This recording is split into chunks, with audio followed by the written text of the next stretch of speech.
সম্মুখ লড়াইগুলো নিয়ে একটা বই করেছি, কোন দেশের কি ভূমিকা ছিল সেটা নিয়ে একটা বই করেছি, কোন কোন তারিখে যেই তারিখগুলোতে বড় ঘটনা ঘটেছিল সেই তারিখগুলো নিয়ে ওই রকম একটা করেছি বই। আধুনিকতা আমাদেরকে একটু খর্বও করেছে, অনেক কিছু দিয়েছে আবার অনেক কিছু কেড়েও নিয়েছে একই সঙ্গে। দুজন কবি আমি মনে করি আমার কবিতার ধারণাকে যদি বদলে দিয়ে থাকেন, তার মধ্যে একজন হচ্ছেন জীবনানন্দ দাশ, একজন হচ্ছেন ফেদেরিকো গার্সিয়া লোরকা। প্রত্যেকটা কবিতা নতুন ভাষা খোঁজে। কবিতা লেখা, গান করা, আমরা যেটা সাংস্কৃতিক কর্মকাণ্ড বলি, এটা তো যৌনতারই সেলিব্রেশন। আমি যখন আমার প্রেমিকাকে আলিঙ্গন করি তখন আলিঙ্গন করি, কিন্তু ত্বকের সঙ্গে ত্বকের স্পর্শ করতে চাই। ইন্দ্রিয় আমাকে সবসময় আমার ভালোবাসার জিনিসকে সবচাইতে নৈকট্যের মধ্যে আনে।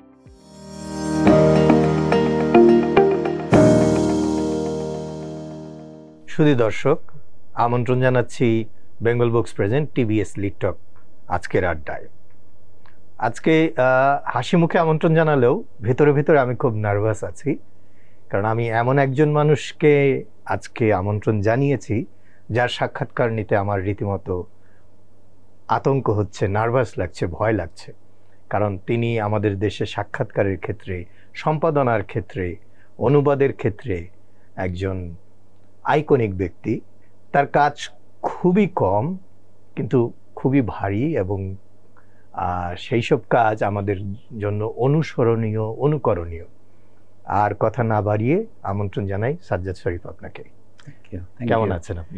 ভালো আছে, একটু বেশি বেশি বললেন, যাই হোক ভালো কথা শুনতে ভালো লাগে। আপনার বিনয়। শুরুটা আপনার সম্পাদনা দিয়েই করি। শিওর, নিশ্চয়ই। আমার ব্যক্তিগতভাবে খুব পছন্দ আপনার মুক্তিযুদ্ধের সুবর্ণ জয়ন্তী গ্রন্থমালা, সম্ভবত 6টা বই করেছিলেন। জি। এখন সময়টা এরকম যে মুক্তিযুদ্ধের গল্পটা দিয়ে শুরু করলে মনে হয় আরেকটু ভালো হয়। নিশ্চয়ই, অবশ্যই। এই বইগুলোর সম্পাদনা সম্পর্কে আপনি যদি একটু। আমি জিনিসটাকে এভাবে বলি, মুক্তিযুদ্ধ বিষয়টা নিয়েই বলি।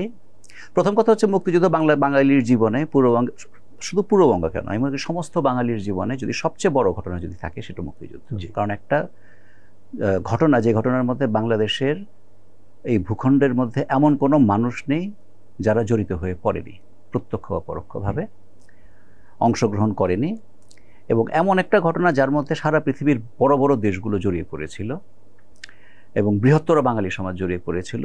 এটাকে ছাপিয়ে অন্যান্য বহু দেশ, যে সমস্ত দেশ মুক্তিযুদ্ধের সময় মুক্তিযুদ্ধের বিরোধিতা করেছে, সেই সমস্ত দেশের জনগণ পর্যন্ত বাংলাদেশের মানুষের সঙ্গে একাত্ম হয়েছিল, এবং সেই ঘটনার মধ্যে দিয়ে বাংলাদেশ একটি স্বাধীন সার্বভৌম রাষ্ট্র পেয়েছে। এটা গেল একটা দিক। কিন্তু আমি এর একটা দার্শনিক গুরুত্ব অনেক বড় করে দেখি এই কারণে যে পৃথিবীতে মানুষ যে সভ্য হয়েছে, সভ্যতা যে এসছে, কতগুলো বিশ্বজনীন মূল্যবোধ আছে যেগুলো কোনো একটা অঞ্চলের মানুষ হয়তো সেটা চর্চা করে বের করেছে, কিন্তু সেটা চর্চা করে বের করার পর সমস্ত পৃথিবীর সম্পদ হয়েছে। যেমন গণতন্ত্র, যেমন অসাম্প্রদায়িকতা, যেমন মানবাধিকারের যে কতগুলো নোশন তৈরি হয়েছে, কতগুলো ধারণা তৈরি হয়েছে, সেগুলোর যে মানুষ একটা দায়বদ্ধ হয়ে সেটা পালন করতে চায়, এগুলো। তো এই যে নাগরিকের ধারণা, যে আপনি একটা সিভিল রাইটস এমন যে আপনি আপনার বিশ্বাস, রাজনৈতিক বিশ্বাস, ধর্মীয় বিশ্বাস, আপনি রাষ্ট্রের মধ্যে আপনি একটা লোক একটা ধরনের বিশ্বাস সমস্ত মানুষের সঙ্গে অমিল রেখে আপনি পালন করতে পারেন, এবং রাষ্ট্র আপনাকে সেই অধিকার দেবে, আপনার এই স্বাতন্ত্র্যকে। এটা সারা পৃথিবীতে এটা একটা সভ্যতার উত্তরাধিকার হিসেবে প্রত্যেকটা দেশ পেয়েছে, কিন্তু বাঙালিকে সেটা রক্ত দিয়ে মুক্তিযুদ্ধের মধ্যে অর্জন করতে হয়েছে। ফলে যা কিছু সভ্যতার উত্তরাধিকার অন্যরা যেটা স্পন্টেনিয়াসলি স্বাভাবিকভাবে পেয়েছে, আমরা সেটা রক্তের বিনিময়ে মুক্তিযুদ্ধের মধ্যে অর্জন করেছি। ফলে মুক্তিযুদ্ধের দিক থেকে একটা বিরাট ঘটনা। এটা আমাদের মূল্যবোধ, বিশ্বমানবিক মূল্যবোধ অর্জনের জন্য লড়াই, যে লড়াইয়ের মধ্য দিয়ে আমরা স্বাধীন রাষ্ট্র পেয়েছি এবং তার মধ্য দিয়ে সেটাকে পালন করবো বলে আমরা প্রতিশ্রুতিবদ্ধ হয়েছি। এদিক থেকে মুক্তিযুদ্ধ একটা বড় ঘটনা। তো এই জন্য আমি মনে করি, আর যেহেতু আমি সাংবাদিকতা করি, আমি মনে করি সাংবাদিকতারও বেসিক ভ্যালু হচ্ছে নাগরিকের অধিকার, গণতন্ত্র। এই যে এইগুলো হচ্ছে অন্তর্নিহিত মূল্যবোধগুলো সাংবাদিকতার মূল্য, মানবিক অধিকার সবগুলো, অসাম্প্রদায়িকতা, যাই বলি না কেন। তো আমরা এই জন্য মুক্তিযুদ্ধকে সবসময় খুব গুরুত্ব দিয়ে এসেছি, প্রথম আলো যখন করেছি, এবং যখনই কোনো কিছু হয়েছে আমরা ভেবেছি যে আমরা এটার মধ্যে দিয়ে কী করে নতুন কতগুলো তথ্য আনতে পারি, নতুনভাবে মুক্তিযুদ্ধকে দেখতে পারি। তখন আমরা বিভিন্ন সময় যখনই সুযোগ এসছে আমরা পত্রিকাতে, অনলাইনে এগুলো করার চেষ্টা করেছি। তো তখন করতে করতে আমার মনে হলো যে আমরা এমন অনেক কিছু করেছি যেগুলো মুক্তিযুদ্ধকে নিয়ে একটা বই করা যায়। কারণ মুক্তিযুদ্ধ নিয়ে আপনি দেখবেন অনেক লেখা হয়েছে, কিন্তু আমরা মুক্তিযুদ্ধের ইতিহাসের অনেকগুলো দিক, এমন কোনো বই, খুব কম বই পেয়েছি, স্মৃতি কথা পেয়েছি ভালো ভালো, কিন্তু যেই বইয়ের মধ্যে মুক্তিযুদ্ধকে সামগ্রিকভাবে বুঝতে পারি এমন বইয়ের একটা অভাব রয়েছে। তো কোনো দলের মুক্তিযুদ্ধ নয়, সব মানুষের মুক্তিযুদ্ধ। মুক্তিযুদ্ধ ছিল জনযুদ্ধ। তো তখন আমরা কতগুলো বই করি, যেমন একটা বই করেছিলাম, 6টা বই যে করেছি, সম্মুখ লড়াইগুলো নিয়ে একটা বই করেছি, কোন দেশের কি ভূমিকা ছিল সেটা নিয়ে একটা বই করেছি, কোন কোন তারিখে যেই তারিখগুলোতে বড় ঘটনা ঘটেছিল সেই তারিখগুলো নিয়ে ওই রকম একটা করেছি বই। এরকম করে মুক্তিযুদ্ধের মূল্যবোধ করেছি, এরকম অনেকগুলো, যাতে নাকি মানুষ সমগ্র নিয়েই আছে, সামগ্রিক ইতিহাস একটা করেছি। হ্যাঁ, যেটা আপনি বললেন রাইট, এটা করেছিলাম মুক্তিযুদ্ধের 50 বছর পূর্তি উপলক্ষে একটা প্ল্যান করেছিলাম যে আমাদের এমন কোনো বই নেই, আমরা যদি একটা বই খুঁজি যে বইয়ের মধ্যে 25 মার্চ থেকে 16 ডিসেম্বর পর্যন্ত প্রত্যেক দিন কি হয়েছে, একটা দিন ধরে 25, 26, 27 থেকে 16 ডিসেম্বর পর্যন্ত, যে আজকে বাংলাদেশের ভিতরে এই হয়েছে, ভারতে এই হয়েছে, পাকিস্তানে এই হয়েছে, আমেরিকাতে হয়েছে, রাশিয়াতে হয়েছে, চীনে এই ভূমিকা নিল, জাতিসংঘে হয়েছে, এই একটা আমার প্ল্যান ছিল করার। তো 50 বছর উপলক্ষে সেই বইটা করেছে, একটা মোটা বই হয়েছে, এটা গবেষণার জন্য খুব কাজে লাগবে যে আমরা প্রত্যেক দিনের ঘটনাটা ওটার মধ্যে পাবো, ওই রকম একটা বই করেছিলাম। এটা আমি মনে করি মানে আমার জন্য অন্য কেউ করতে পারতেন, এটার মধ্যে আমি একা করেছি সেটাও বলবো না, আমি হয়তো পরিকল্পনায় ছিলাম, কিন্তু অনেক লোকের সাহায্য এটার সঙ্গে করেছিলেন। কিন্তু আমি মনে করি এটা আমার জীবনের একটা গুরুত্বপূর্ণ বই, যেটার মধ্যে দিয়ে মানে জাতি ভবিষ্যতে মুক্তিযুদ্ধ নিয়ে কাজ করতে হবে আমাদের, করতে গেলে এই বইটা থেকে হয়তো কিছু কিছু সহযোগিতা পেতে পারে। বাহ, এবং এই বইটা আমার সৌভাগ্য হয়েছে এটা পড়ার। এটা তো ঠিক সেই মানে গল্প উপন্যাসের মতো পাঠ না, মাঝে মাঝে বিভিন্ন তথ্য সূত্রের জন্য এটা ঘাটা, এবং আপনি যেটা বলেছেন সত্যি এটা একটা বিরল কাজ হয়েছে। আর গুরুত্বপূর্ণ বই তো বটেই। গুরুত্বপূর্ণ বইয়ের প্রসঙ্গেই বলি, আপনার একটা বই আমার ব্যক্তিগত গ্রন্থাগারে বা পাঠাগারে খুব গুরুত্বপূর্ণ বই হিসাবে একদম সামনের দিকে থাকে, সেটা ঈশ্বর দর্শন। তো অনেকেই জানেন না, সাজ্জাদ শরীফ কবি, অনুবাদক, সম্পাদক, কিন্তু আপনার একটা দার্শনিক দিক আছে। আপনি যেমন একটু আগে আমাদেরকে বললেন যে মুক্তিযুদ্ধের দার্শনিক একটা ব্যাখ্যা আছে। তো এই ঈশ্বর দর্শন বইটা নিয়ে আমাদের পাঠককে, এটা একটা কি বলবো, এটা আমার দীর্ঘদিনের একটা ছিল, মানে বোঝার শখ ছিল, যে যদি আমি একটু সহজ করে বলার চেষ্টা করি, যে আমি দেখেছি যে বিভিন্ন দার্শনিক যারা মানুষকে বুঝতে চায়, যে মানুষ তো একটা অদ্ভুত প্রাণী, যে কেবলমাত্র প্রাণী হয়ে থাকতে চায়নি, যে সভ্যতা তৈরি করেছে এবং তার কোনো সীমারেখা নেই, কারণ সে ক্রমাগত ইতিহাসের মধ্য দিয়ে নিজেকে প্রকাশ করছে এবং মানুষের সীমানা প্রসারিত করে চলেছে। তো দেখেছি যারা মানুষকে নিয়ে কাজ করে, যে সমস্ত দার্শনিকরা, তারা দেখা যায় প্রায় এই কবিতা বা চিত্রকলা বা বিশেষ করে সাহিত্য এগুলোর রেফারেন্স হয়। তখন আমার মনে হচ্ছিল যে কেন এটা হয়, তাহলে কি ভাষার মধ্যে, বিশেষ করে আমরা কবিতা বা সাহিত্য যখন পড়ে যাই তখন যে দেখি যে ভাষার যেভাবে কি ভাষাকে আমরা চিনি, কবিতার মধ্যে গিয়ে ভাষাটা সেরকমভাবে থাকে না, ভেঙে যায়। জীবনানন্দ দাশ যখন বলেন 1000 বছর ধরে আমি পথ হাঁটিতেছি পৃথিবীর পথে, আমরা জানি জীবনানন্দ 54 বছর বয়সে মারা গেছেন, তাহলে 1000 বছর তার পক্ষে এটা একটা অসত্য কথা। কিন্তু আমরা কবিতাটা পড়ার সময় আমরা বুঝি যেটার মধ্যে এমন একটা সত্য আছে, যে সত্যটা ভাষার স্বাভাবিক যে অর্থ তার মধ্যে দিয়ে প্রকাশ করা যায় না, এটাকে অন্যভাবে দেখতে হবে। তাহলে এটার মধ্যে কি ঘটে? তখন আমার মনে হলো যে আমরা তাহলে ভাষার মধ্যে মানুষের চেতনার এমন একটা অধরা জিনিস ধরা আছে, যেটাকে ব্যাখ্যা করতে গেলে, যেটা কবিতাকে ধরলে বা অন্যান্য শিল্পকলাকে যদি আমি ব্যাখ্যা করতে যাই, তাহলে মানুষের অধরা চেতনাকে আমরা বুঝতে পারবো। তো সেটা বলার জন্য, সেটা প্রকাশ করার জন্য আমি প্রবন্ধটা লিখি। এবং ইন্টারেস্টিং হচ্ছে, এটা তো আমি বিশ্বভারতীতে একটা বক্তৃতা করার সময় একটা বক্তৃতা করেছিলাম, যে লিখিত বক্তৃতা ছিল না, আমাকে ওরা বলেছিল বক্তৃতা করতে, আমি বক্তৃতা করতে গিয়েছিলাম। তো সেখানে আমি একটা প্রেজেন্টেশন দিয়েছিলাম, ফিল্মের ক্লিপিংস, তারকভস্কির ফিল্ম, কুরোসাওয়ার ফিল্ম, কিছু পেইন্টিং দেখিয়েছিলাম। আমি ভাবিনি যেটা লেখা যাবে, কিন্তু পরে যারা অর্গানাইজ করে তারা বলেছিল এটা ছাপাবে। তখন আমি চেষ্টা করলাম যে লেখা যায় কিনা, তখন এটা করতে গিয়ে আমার বইটা লেখা হলো।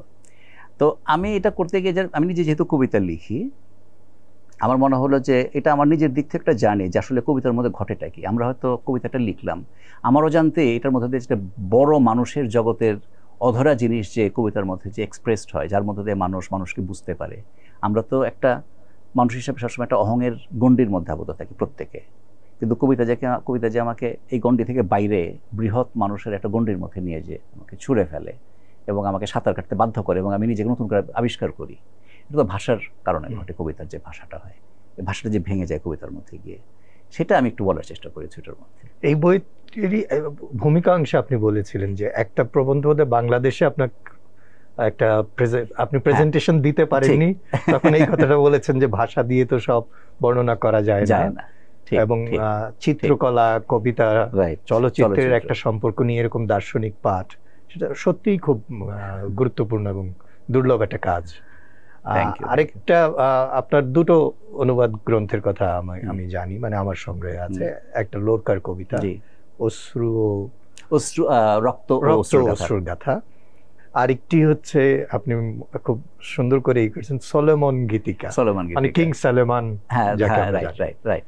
তো লোরকার এবং কিং সলোমন, মানে আপনার এই মানে নির্বাচনটা কি আমার কাছে একটু এটা খুবই মানে বিশেষ করে যেটা হয় আপনি দেখবেন, এটা খুব ইন্টারেস্টিং। আমাদের যে আধুনিকতার যে উদ্ভব হয়েছে বাংলাদেশে বা সারা পৃথিবীতে, সেখানে মনে হবে যে আমরা একটা ইতিহাস একটা খণ্ডিত হয়ে এসছে, আধুনিকতার আগের যেন ইতিহাস থেকে আমরা ছিঁড়ে বিচ্ছিন্ন হয়ে চলে এসেছি। কিন্তু মানুষ তো হাজার বছর ধরে আছে, তো সেই সময়ও হয়েছে। তো আধুনিকতা আমাদেরকে একটু খর্বও করেছে, অনেক কিছু দিয়েছে, আবার অনেক কিছু কেড়েও নিয়েছে একই সঙ্গে। তো এই জন্য কবিতা পড়তে গেলে আমি সবসময় চেষ্টা করি যে আমি কি ধরা যাক পশ্চিমের যে কবিতা আছে তার বাইরের কবিতাতে যেতে পারি কিনা, ইউরোপ আমেরিকার বাইরেও কি, ধরা যাক মিডল ইস্টে মধ্যপ্রাচ্যে কী কবিতা লিখেছে, আফ্রিকাতে কী কবিতা লিখেছে, এশিয়ার অন্যান্য অঞ্চলে কী কবিতা, আমরা খবর রাখি না, কিন্তু আমি রাখার চেষ্টা করি এই দিক থেকে। আমাদের আধুনিক সময়ের বিয়ন্ডে বাইরে যারা লিখেছেন তাদের মধ্যে কি কোনো মহত্তম কবিতা আছে কিনা। তো সলোমন গীতিকা অ্যাকচুয়ালি করেছি, আমি খুব অল্প বয়সে করেছি, তখন আমার বয়স কত হবে, 24-25 হবে বয়স।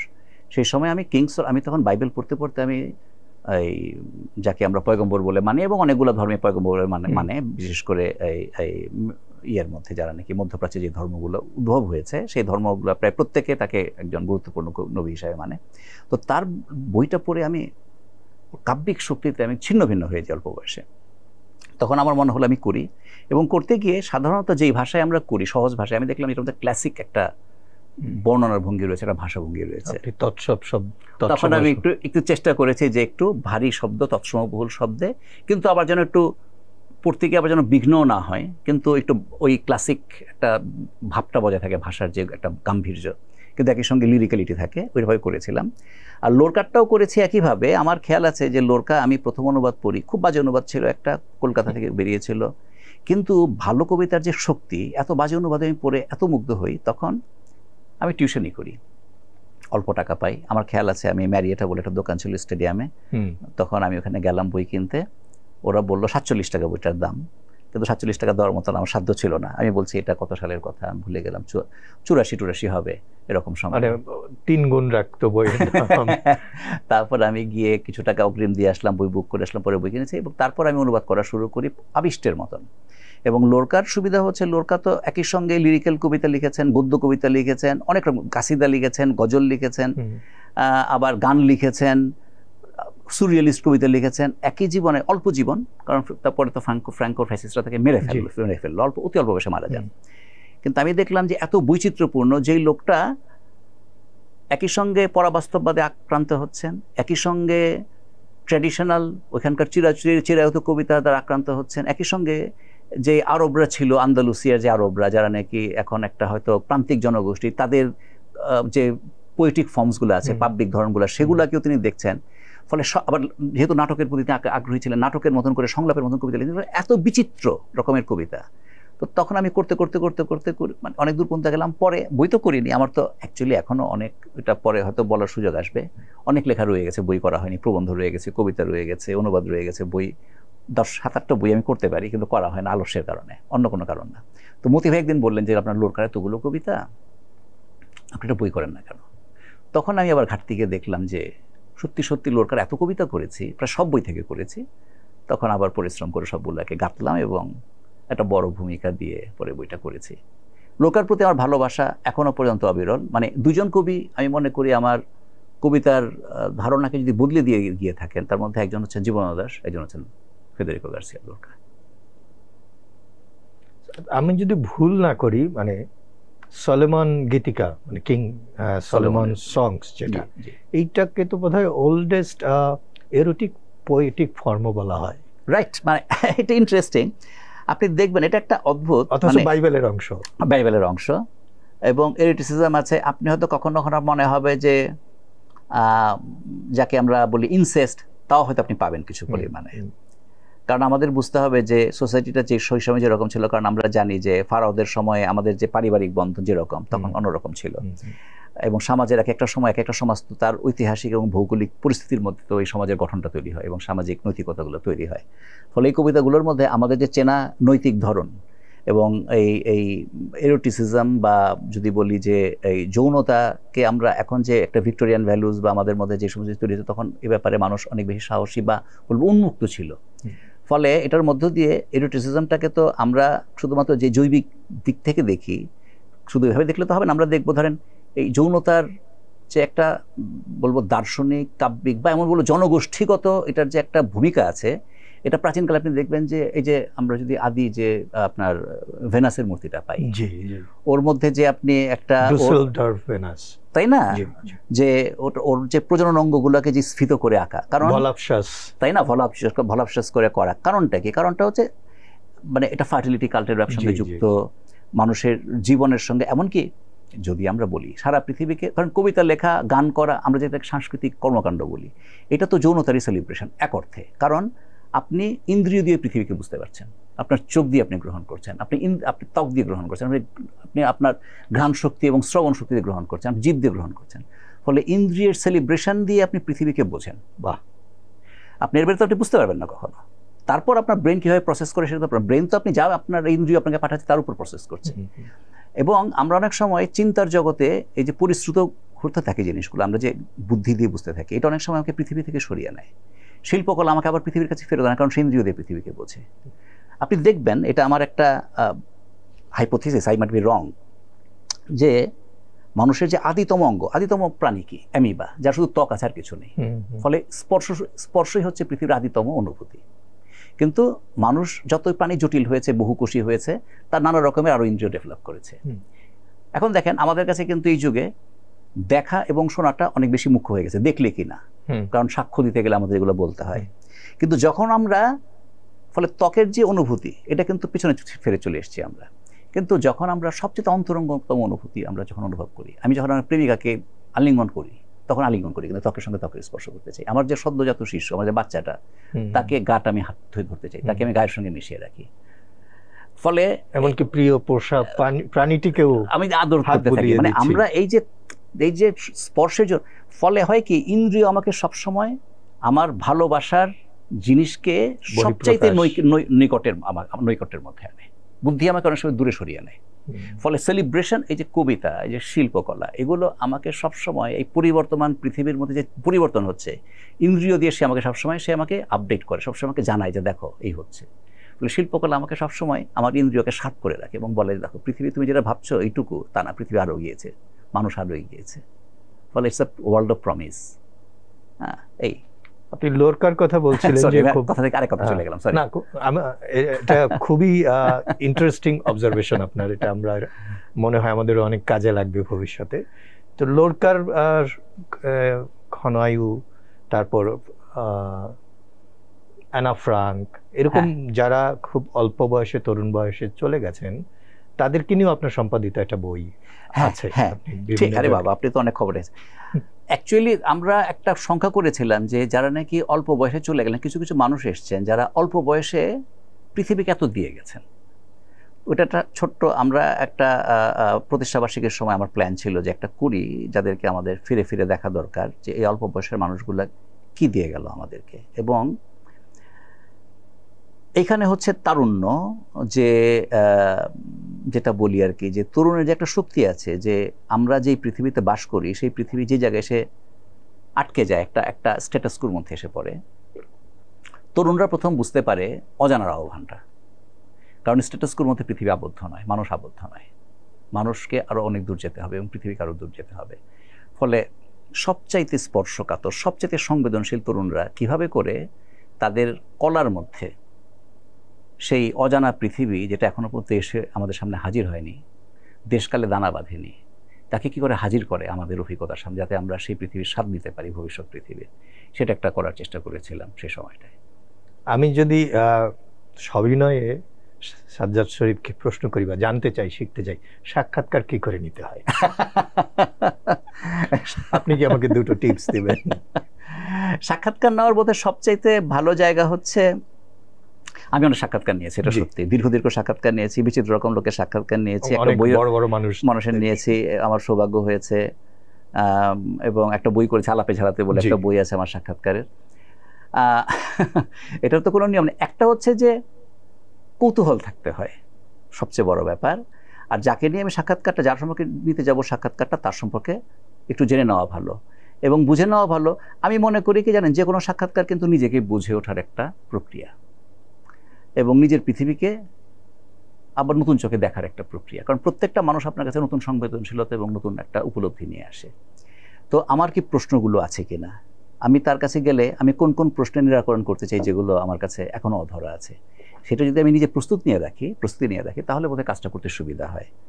আর একটু সচেতন থাকতে হয়, কারণ প্রত্যেকটা মানুষ তো একটা নির্দিষ্ট সংস্কৃতি, নির্দিষ্ট উপলব্ধির একটা ধারক। তাকে কি আমি সেই কথাটা বলতে, মানে অনেক সময় আপনারা দেখবেন সাক্ষাৎকারের মধ্যে আমরা অনেক সময় নিজেকে আরোপ করতে চাই অন্যের উপরে। আমার মনে হয় যে আমরা নিজের আরোপ না করে যদি তাকে আনফোল্ড করতে দিই, তাহলে সেটা হচ্ছে সবচেয়ে ভালো। কথা বলতে দেওয়া। বলুন কথা। ছুরি চিকিৎসা, সেইটা শুনি। ছুরি চিকিৎসা নিয়ে বলতে গেলে তো অনেক কথা। সেটা হচ্ছে আমরা যখন কবিতা লিখতে আসি, যেটা হয়, মানে আমি একটু অকালপক্ষই হয়তো ছিলাম, কারণ কবিতা পড়তাম নানা রকমের, এবং শামসুর রহমান তখন সবচেয়ে দুর্দণ্ড প্রতাপশালী কবি এবং বাংলাদেশের প্রধান কবি হিসেবে স্বীকৃত। কিন্তু আমি ঘটনাচক্রে দেশি বিদেশি সব রকম কবিতাই পড়তাম। তো আমার একটা অনুভূতি হচ্ছিল যে এইটা কেন হবে যে সাহিত্যের একটা ভাষা আগে থেকে হাজির থাকবে, কবিতার একটা ভাষা, কারণ সবাই শামসুর রহমান করে লিখছেন। আমার মনে ছিল হতে পারে না, কারণ প্রত্যেকটা লেখা, প্রত্যেকটা কবিতা, যেমন একটা কবিতা, বরং হলুবের একটা কবিতা আছে খুব ইন্টারেস্টিং, মিরাসা হলুবের। দুজন কথা বলছে, একজন কবি আর একজন লোক। তো লোকটা বলছে, তুমি কে? আমি কবি। কি করে বুঝলে তুমি কবি? কেন, কবিতা লিখেছি যে। ও, তাহলে তো তুমি কবি ছিলে। না, আমি আবার কবিতা লিখবো। ও, তাহলে তো তুমি কবি হবে।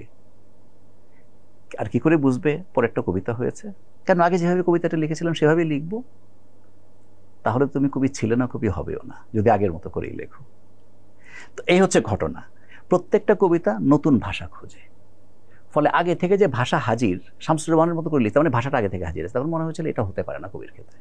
তখন আমরা একটা আন্দোলন করার চেষ্টা করি, আমরা পত্রিকা করি, ইশতেহার দিই, অল্প বয়সে যেগুলো হয়, বন্ধুদের একত্র করি, গান্ডি বলে একটা পত্রিকা করি, এগুলো করে টোরে অন্যরকম কবিতা লেখা যায় কিনা। এবং ঘটনাচক্রে এটা একটা আয়রনি বলতে পারেন যে আমরা যখন আমাদের প্রথম একগুচ্ছ কবিতা বেরোলো একটা পত্রিকাতে, তখন শামসুর রহমানই প্রথম।